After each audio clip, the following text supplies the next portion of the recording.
ዛሬ ማሳያችሁ በጣም የምንወደውን እስናካችን ነው ማለት ነው።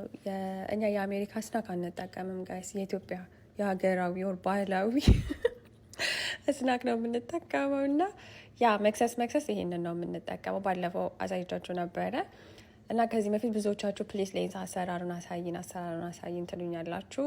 በጣም የተናደርኩት ምን እንደሆነ ታውቃላችሁ? ጌታን ሙሉ ፕሮሰሱን ቀርጬው ማለት ነው ፓውዝ አድርጌ ይሄን ወደ እቃው ልገለብጥ ስል እሱንም ልቀርጽላችሁ ስል ከዛ አልጠፋም። እንዴት እንደተናደርኩኝ ማለት ነው። ሰው ያለኝ አማራጭ የተጠቀምኩትን ነገር ባሳያችሁ ነው የሚቀለው። አም ሶሪ በጣም ኦር ሌላም ቪዲዮ ሰርቼላችኋለሁ።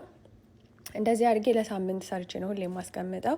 እንዳጋጣሚ የሆነው ሁሌ ቅዳሜ ነበር የምሰራው። ዛሬ እንዳጋጣሚ ስራም ብዙ ቢዚ ስላልነበረ አሁን ሰራውኝ ማለት ነው። እና ላሳያችሁ ቆሎ፣ የማንኛውም ቆሎ፣ እኔ ኤልሳ ቆሎ ነው የተጠቀምኩትኝ።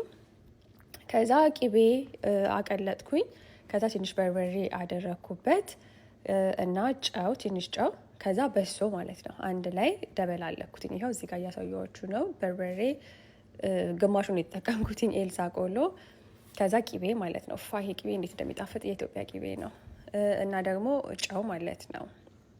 እና በቃ በሶ ያስፈልጋቸዋል። በሶ ይህንም ጨርሻለሁ እቃ ውስጥ። ሌላ ወደዚህ እቃ መገልበጥ አለብኝ።